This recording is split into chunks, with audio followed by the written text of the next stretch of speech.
आज का ये अवसर राजधानी दिल्ली श्री संगरूप नगर के इस प्रांगण में यूं तो प्रतिवर्ष चातुर्मास होते हैं, संत साधु जी पधारते हैं, स्वागत होता है, सामैया होता है,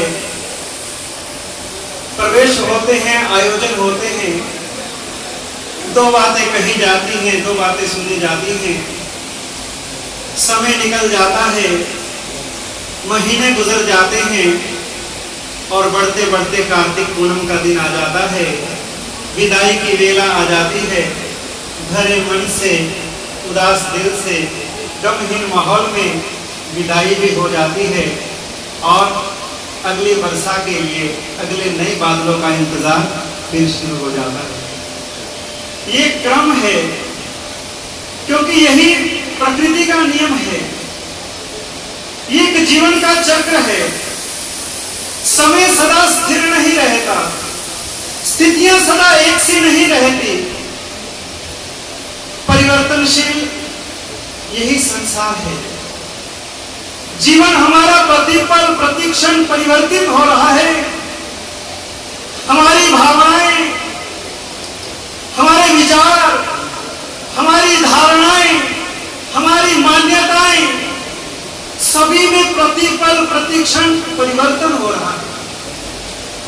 और परिवर्तन के इस युग में, इस समय में इतना परिवर्तन आ गया, हमारी सोच में, हमारे विचार में, हमारे व्यवहार में, हमारे जीवन में, हमारे क्रियाकलाप में इतना परिवर्तन आ गया कि जब हम धर्म की बात करते हैं, जब हम संस्कारों की बात करते हैं, जब हम संस्कृति की बात करते हैं, जब हम आचरण की बात करते हैं, तो उस समय इस परिवर्तन के इस युग में हमें ये सारी बातें केवल सुनने में अच्छी लगती हैं, लेकिन आचरण के अंदर उतारना उतना ही कठिन महसूस होता है। आज समय इतना परिवर्तित हो गया कि वर्षों वर्ष हो गए हम उपासना में आते हैं, मंदिर में आते हैं, तीर्थों की यात्राएं करते हैं, बड़े बड़े आयोजन अनुष्ठानों का लाभ लेते हैं, लेकिन मुड़ करके तनिक एक पल, एक क्षण के लिए अपनी ओर नजर करके कभी देखा कि मैंने इतने वर्षों के अंदर में इतना सुना, इतने संतों के दर्शन किए, इतनी परमात्मा की वाणी को सुना, इतने परमात्मा के दर्शन पूजन किए, मेरे में इतना अंतर और परिवर्तन आया।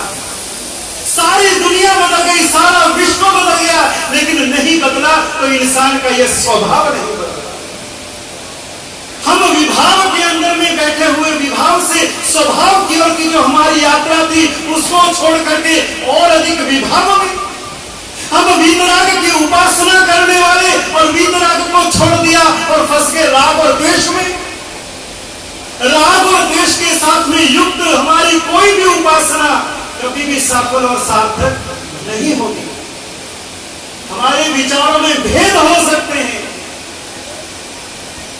हमारे मतभेद भी हो सकते हैं, लेकिन किसी के साथ में हमारा मतभेद ना है ना कभी रहेगा।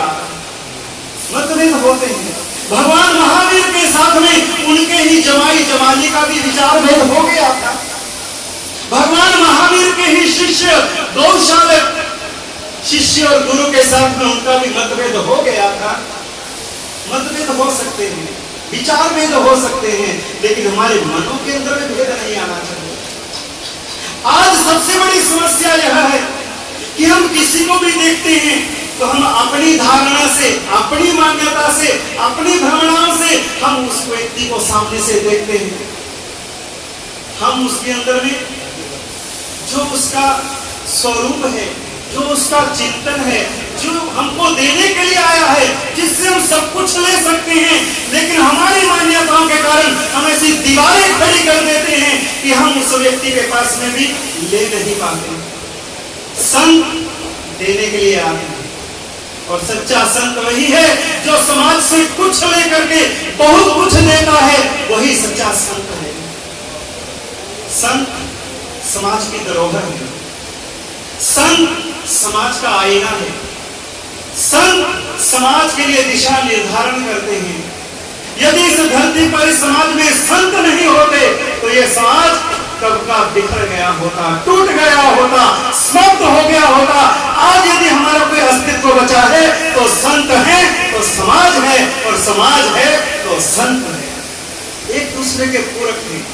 हमें आपकी आवश्यकता है, आपको संतों की आवश्यकता है, एक दूसरे से जुड़े हुए हैं।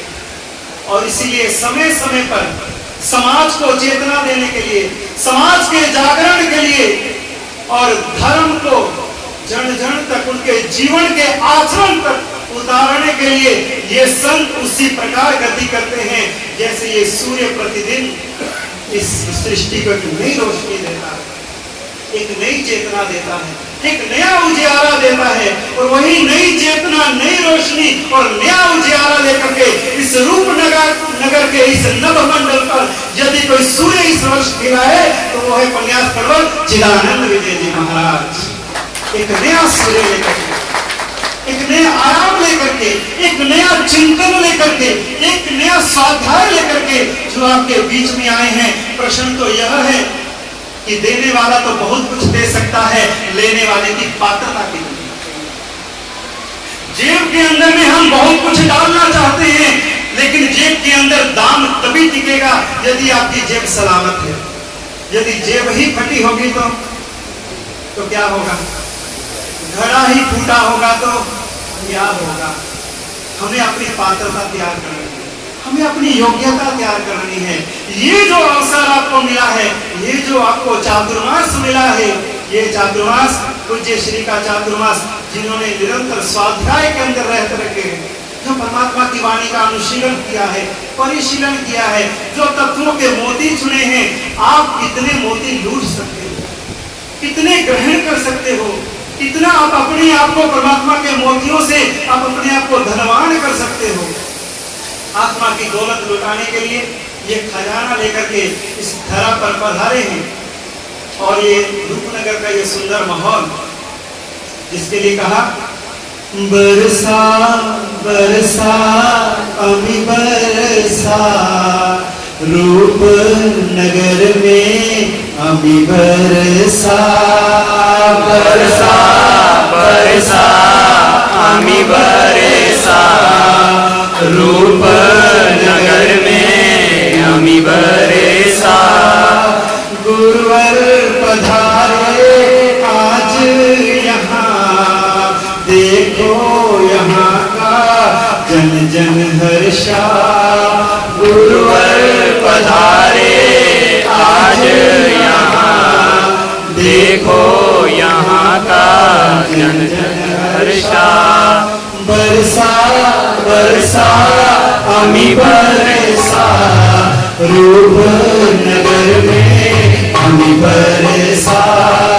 बरसा बरसा अमी बरसा, रूपनगर में अमी बरसा। हाँ हमारे रमेश जी, ये जो ज्ञान के बादल इस बार दिल्ली के ऊपर छाए हैं, चारों तरफ बदलियां हैं, चारों तरफ बरसने के लिए तैयार हैं, लेकिन हम कितना भीगते हैं। यदि आप लोग पहले से ही रेनकोट पहन करके आओगे तो आप भीग पाओगे। यदि यहाँ पर आए हैं तो खुले दिल से, खुले मन से, खुले चिंतन से यदि आप यहाँ पर बैठोगे तो आपकी आत्मा भीग पाएगी। और यदि आप पहले से ही मन की धारणाओं को खोलेंगे नहीं तो आप कभी भी जीवन के उस आयाम को प्राप्त नहीं कर पाएंगे। ऐसा एक सुंदर अवसर, समय की अपनी सीमा है, और उसी समय को देखते हुए आज रूपनगर संघ को खूब उनको, उनके इस पुण्य को, उनकी भावनाओं को हार्दिक हार्दिक अभिवादन करते हैं। और विशेष करके हमारे रूपनगर संघ के जितने भी वरिष्ठ पदाधिकारी हैं, सदस्य हैं, यहाँ का जन है, और उसके साथ में हमारे रूपनगर संघ के अध्यक्ष हमारे प्रधान जी श्रीमान इंद्रलाल जी साहब, जो अस्वस्थता के कारण आज भले यहाँ पर हमारे साथ नहीं, लेकिन घर के अंदर बैठे भी उनका मन तो इसी समय यहाँ पर ही है। वो जल्दी से जल्दी स्वस्थ हों और वापिस अपनी ड्यूटी पर तैनात होकर के और इस संघ की सेवा के अंदर में जो है वो जुटे रहें इन्हीं भावनाओं के साथ में जो चातुर्मास का लाभ मिला। आज जो जिस तरह से आप आए हैं, ये उपस्थिति तो अब आगे पता लगेगी। आज तो फर्स्ट डे फर्स्ट शो है, उसके बाद में छंटनी होती जाएगी, उसके बाद में पता चलता जाएगा, एक एक चेहरे का मालूम पड़ेगा कि कौन व्यक्ति कितना भीगने के लिए आया था, कितना लेने के लिए आया था, कितना पाने के लिए आया था, कोई सुनने के लिए आया था, कोई देखने के लिए आया था, कोई बोलने के लिए आया था, तो कोई बाहर बताने के लिए आया था। ये सारी की सारी छंटनी अब कुछ दिनों के अंदर में यहाँ पर होने वाली है। और जो छन्नी होती है ना, उसके अंदर में आटा आटा नीचे निकल जाता है और जो ऊपर असार है वो ऊपर रह जाता है। तो हम इस कोटि के अंदर में आने वाले हैं, उसकी तैयारी अपने को करनी है। तो कम समय के अंदर में ज्यादा से ज्यादा लाभ लेकर के अपने को विजयश्री का लाभ उठाना है। और साथ में रूपनगर संघ इतना भाग्यवान है कि रूपनगर संघ ने जो चाहा उन्होंने पाया ही पाया है। और मैंने पहले ही कहा कि रूपनगर संघ इतना भाग्यवान है, जितना चाहा उससे अधिक पाया है।